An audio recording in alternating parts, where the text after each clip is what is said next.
Et coucou, je suis ravie de vous retrouver aujourd'hui pour vous présenter ma pile à lire pour le challenge Le mois de la fantasy. C'est un challenge initié par Steph de la chaîne Piketty Bookin.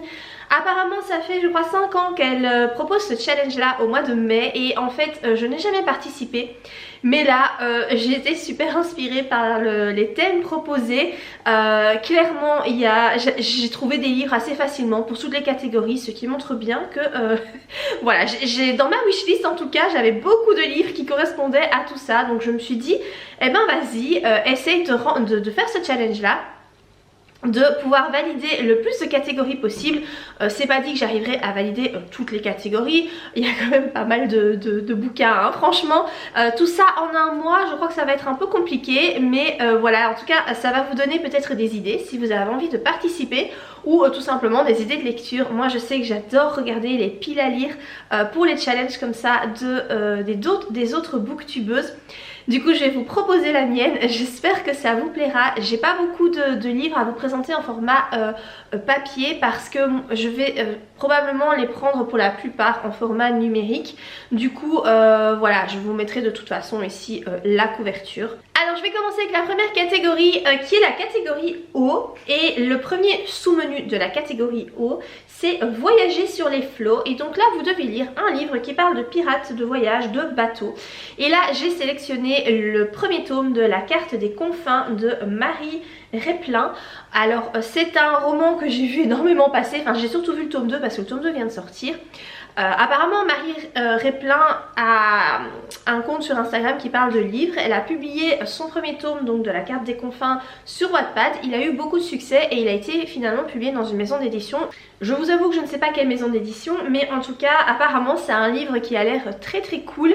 Ça parle complètement de pirates, donc là on est totalement dans le thème et donc du coup voilà, j'aimerais beaucoup lire ce roman là. Le sous-menu numéro 2 c'est alchimie et donc là il faut lire un livre qui incorpore donc de la magie, de la sorcellerie, du druidisme.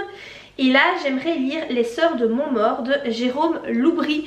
Alors ici j'ai un petit peu hésité parce que c'est surtout un roman policier. Néanmoins apparemment de ce que j'ai compris dans ce livre on parle quand même de sorcellerie.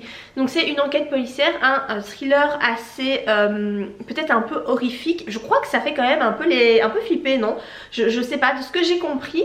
Et il va y avoir je pense, enfin c'est dans une petite bourgade où il y a des femmes qui ont été je crois tuées pour sorcellerie. Et il y a toute une série de choses un peu étranges qui se passent apparemment.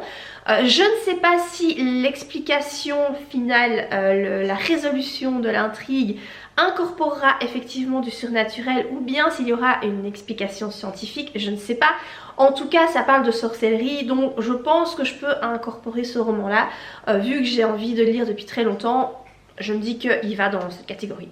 La troisième sous-catégorie donc du menu haut c'est Tiens bon la vague, et donc là en fait il faut simplement lire une saga. Et donc là j'ai décidé d'entamer la saga Blackwater. Donc là voilà, pour le coup c'est un des seuls livres que j'ai en format papier.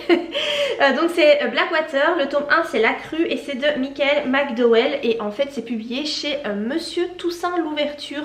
Je l'ai acheté en format papier pour la beauté de cette couverture. Regardez-moi ça, je pense qu'on voit les reflets. En fait elle est toute elle est en bronze, ça brille, c'est trop beau. Et en plus c'est un format poche, mais il me semble qu'il est quand même un peu plus grand qu'un format poche habituel. Il est pas si cher que ça pour la beauté de la couverture franchement. Moi je l'ai pris parce que je trouve que la couverture est trop belle. Et il est pas très grand et voilà, apparemment c'est très cool. Et en fait c'est une saga, je ne sais pas combien de tomes il va y avoir, mais un certain nombre, 7 ou 8 je crois. Attendez, je vais essayer de voir ça si c'est pas écrit là dedans.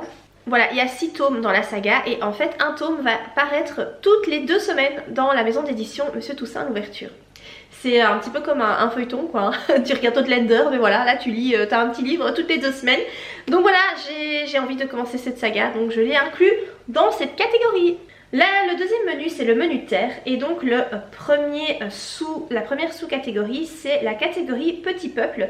Et donc là il faut lire un livre avec des fées, des lutins, des trolls etc. Et donc ici je peux encore vous présenter un format papier, c'est un manga, c'est le manga Minuscule. C'est un manga que j'ai acheté pour ma fille. Elle a déjà lu, hein, voilà, le tome 1 a été lu en 2 jours, mais bah voilà, ça rentre complètement dans la catégorie, hein. On est dans des petits personnages dans la forêt. Le petit peuple, c'est totalement ça, hein. C'est des petits personnages, voilà, des petits bonshommes qui vivent dans la forêt, qui sont tout petits. Et je ne sais pas trop ce qu'ils font, mais ça m'a l'air très très mignon, ma fille a bien aimé. Donc du coup, je pense que ce manga peut totalement rentrer dans cette sous-catégorie. La deuxième sous-catégorie, c'est Découvrons le monde. Et là, il faut lire un livre qui se passe dans une école, ou en tout cas où il y a une notion d'apprentissage. Là, j'ai très envie de lire Vita Nostra de Marina Diatchenko. C'est un livre que j'ai depuis hyper longtemps dans ma wishlist et c'est un livre qui apparemment est hyper spécial. Les avis divergent beaucoup, il y en a qui ont beaucoup aimé, d'autres qui ont moyennement aimé, mais qui ont été en tout cas interpellés par l'histoire. De ce que je me souviens par rapport au pitch, c'est que vous avez une jeune fille qui doit, je crois, se baigner nue tous les soirs pour recevoir de l'argent, je crois que c'est ça. Mais à un certain moment, elle va être envoyée dans une école, une espèce d'école de sorcellerie. J'ai vu que c'était un peu un mix avec Harry Potter, mais en beaucoup plus dark, apparemment. Je trouve que c'est interpellant et j'ai vu qu'il y avait un second tome. Alors je sais pas si c'est la suite de Vita Nostra ou si c'est, comment dire, un spin-off ou tu sais un livre qui est dans la même veine mais qui n'est pas réellement la suite de l'histoire. Voilà, je sais pas très bien, ça porte un nom j'imagine, mais je ne reviens pas dessus. Mais voilà, ce livre me fait envie depuis très longtemps et ce sera l'occasion de le découvrir. La troisième sous-catégorie, c'est Les doigts dans la boue, et là il faut lire un graphique ou un album. Là j'ai choisi le graphique La nuit des temps de René Barjavel. J'ai lu le roman quand j'étais ado, j'ai eu un coup de cœur énorme pour ce roman. L'histoire est juste sublime et en fait ils en ont fait une bande dessinée qui est sortie il n'y a pas longtemps. Les dessins ont l'air ouf, ça a l'air vraiment trop beau. Mon seul bémol par rapport à ce roman, c'est pour ça que je ne l'ai pas encore acheté, c'est qu'il coûte 25 balles et je trouve ça extrêmement cher. Après t'as la qualité de l'objet aussi, hein, mais voilà. En tout cas, un roman graphique, j'aimerais beaucoup lire celui-là. Le troisième menu, c'est le menu feu. Et donc là, vous avez comme première sous-catégorie se brûler les ailes. Et donc là, il faut lire un livre qui représente un défi pour soi-même. Donc ça peut être un genre littéraire qu'on n'a pas l'habitude de lire. Ça peut être un livre qui fait, je sais pas, genre 700 pages alors qu'on lit toujours des petits livres de 200-300 pages. Un auteur par exemple japonais alors qu'on n'est pas du tout lié à cette culture. Voilà, peu importe, mais quelque chose, un roman en tout cas qui représente un défi. Et moi j'ai choisi Le Dieu Oiseau de Aurélie Wallenstein. J'ai choisi ce roman parce que c'est de la dark fantasy et je n'ai jamais lu de dark fantasy. Tout ce qui est un petit peu dark, c'est pas trop ma tasse de thé. Moi j'aime pas trop quand c'est violent, que c'est trop dérangeant. J'ai entendu beaucoup de bien de ce roman là, hein, mais c'est vrai que il me fait un petit peu peur. Du coup voilà, je l'ai mis là parce que c'est vrai que c'est un petit défi. Je sais pas trop, de ce que j'ai compris, c'est en fait un peuple, deux peuples qui doivent s'affronter tous les X temps. Et celui qui remporte la victoire peut asservir le perdant. Et donc vous avez comme ça tous des hommes qui deviennent esclaves, mais apparemment aussi c'est quand même esclaves sexuels, ce genre de choses. Et là on va se retrouver au moment où eh bien il y a de nouveau cette espèce de combat et on suit apparemment, de ce que j'ai compris, un héros qui donc était esclave de quelqu'un, des anciens gagnants, et qui donc a très envie de prendre sa revanche. Voilà, ça m'a l'air fort dark, hein. Effectivement, je ne sais pas jusqu'à quel point l'auteur pousse le vice, donc ça me fait un peu peur. Donc voilà, ça c'est mon petit défi à moi. Le deuxième sous-menu, c'est chaud patate, et donc là il faut lire un pavé. Alors un pavé, on a tous sa propre notion du pavé je crois. Il y en a qui vont se dire à partir de 500 pages ça représente un pavé, à partir de 900 pages, voilà. Moi je me suis dit 600 pages c'est déjà un gros roman. En général quand j'ouvre un livre et que je vois qu'il y a 600 pages, je me dis ah ouais bon, t'es parti pour quand même 2 semaines. Parce que je lis pas 600 pages comme ça voilà, en une semaine, hein. En général c'est très rare, c'est déjà arrivé mais c'est quand même rare. Et donc là j'ai choisi de lire La vie invisible d'Adi Larue. Et je vois que je n'ai pas noté l'auteur sur mon carnet, mais vous aurez de toute façon la couverture. C'est un roman que j'ai envie de lire aussi depuis très très longtemps. Ici on va suivre apparemment une jeune fille qui est morte mais qui a passé un pacte avec le diable, je pense que c'est ça. Et en fait le truc c'est que elle vit non elle n'est pas morte, elle vit éternellement, je crois que c'est ça, mais en fait elle est condamnée à ce que personne ne se souvienne jamais d'elle, jusqu'à ce qu'un jour apparemment un garçon va se rappeler d'elle. Voilà, c'est à peu près tout ce que je sais sur ce roman, j'en sais pas beaucoup plus, je l'ai vu beaucoup tourner, il m'intéresse parce que je trouve que le thème un petit peu change de l'ordinaire, voilà, ça m'a l'air très sympa, donc j'ai mis ce livre là dans cette catégorie. La troisième sous-catégorie c'est orangé, et donc là il faut simplement choisir un livre où il y a du orange sur la couverture ou bien où il y a une représentation du feu sur la couverture. Et là j'ai choisi le livre Le désert des couleurs de Aurélie Wallenstein, donc ça fait le deuxième roman de Aurélie Wallenstein que j'ai mis dans ma pile à lire. J'ai mis celui-là parce que je l'ai déjà en fait, je l'ai acheté en numérique à 2 € il y a un petit temps. En fait il y avait une grosse promo et je me suis dit oh bah tiens il est à 2 €, c'est pas cher, je vais le prendre en numérique. Et vous avez un petit peu d'orangé dans la couverture. Alors c'est pas de l'orangé hyper flash hein. Mais bon, t'es dans un désert, donc c'est jaune, orangé, ocre, enfin bon voilà, la couverture, vous la voyez, il y a un petit peu d'orangé. Je me suis dit que ça allait bien dans, dans cette sous-catégorie. C'est un roman, donc évidemment, de fantasy, où on va retrouver, je pense que c'est, il y a eu une catastrophe planétaire, je sais pas trop, et en fait les humains habitent dans le désert. Il y a aussi un truc avec des rêves, je crois qu'ils oublient leurs rêves, voilà.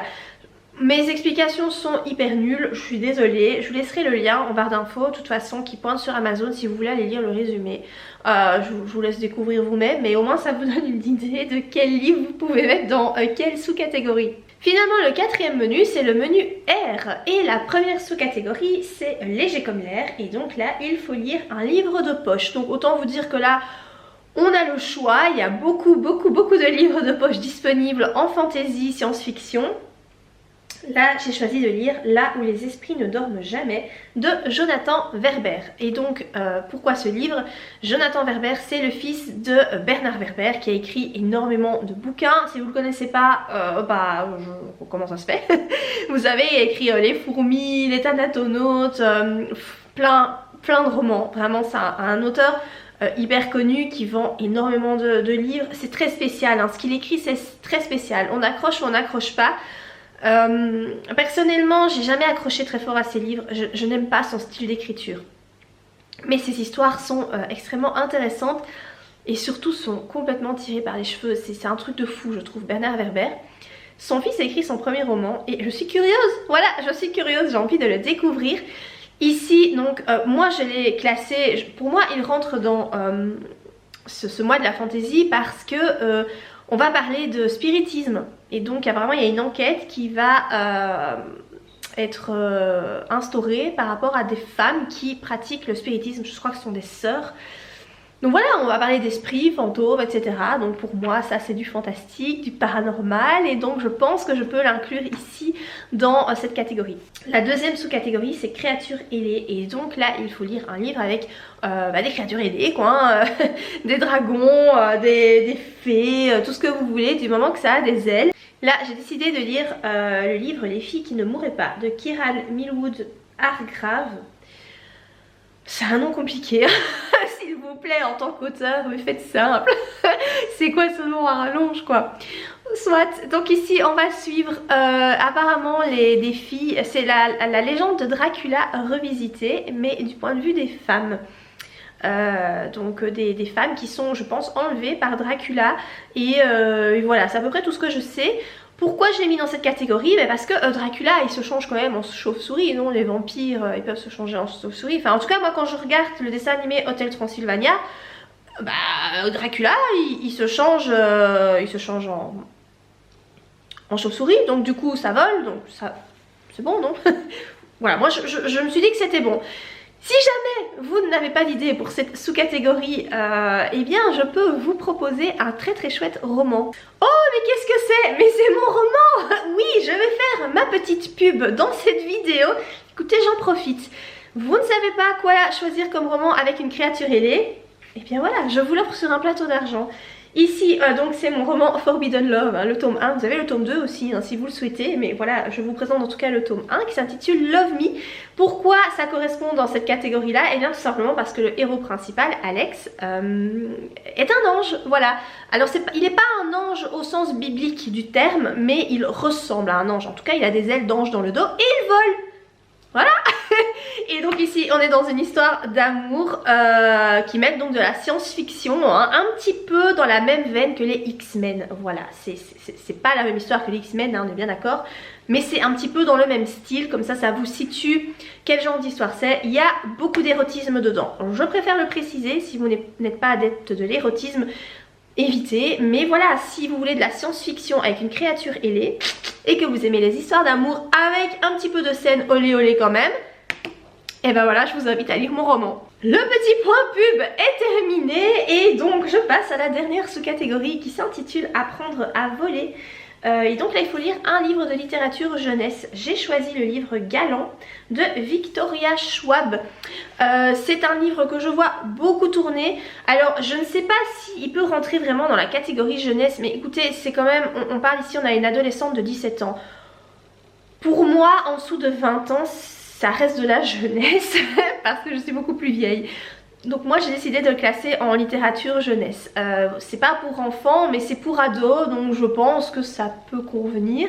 C'est un livre que j'ai hyper envie de lire. Les avis sont hyper mitigés, hein. Il y en a certains qui aiment beaucoup, d'autres qui sont un peu mitigés par rapport à cette histoire. Je crois que le style d'écriture est peut-être pas folichon, je sais pas, mais il m'interpelle et j'ai dans ma wishlist, j'ai très envie de le lire et donc voilà, je prévois de le lire pour ce mois de la fantaisie. Voilà donc pour cette pile à lire, j'espère que ça vous aura donné de chouettes idées. Comme d'habitude, n'oubliez pas, tous les liens de ces livres se retrouvent en barre d'infos, donc ça, ils pointent vers Amazon. Vous pouvez comme ça avoir eh bien, le prix et également le résumé si ça vous intéresse. Sachez également que si vous décidez de commander votre livre via les liens que je mets moi dans ma barre d'infos, je touche un petit pourcentage, donc une petite commission. Alors pour vous ça change rien par rapport au prix, mais moi voilà, quand j'accumule ces petites commissions, je peux avoir de temps en temps un petit chèque cadeau sur Amazon. Ça fait toujours plaisir, voilà, sur Amazon il y a toujours des trucs à commander. On aime ou on n'aime pas Amazon, hein. Le débat ici ne s'y prête pas. Je vous avoue que moi qui habite dans un petit village, je suis contente d'avoir Amazon parce que clairement j'ai pas de grande ville à proximité et voilà, ça me dépanne bien souvent. Donc comme ça, voilà, vous êtes au courant de tout. J'espère que la vidéo vous a plu. N'hésitez pas à la liker, n'hésitez pas à vous abonner à ma chaîne. Et moi, je vous dis à bientôt pour de prochaines vidéos. Bye!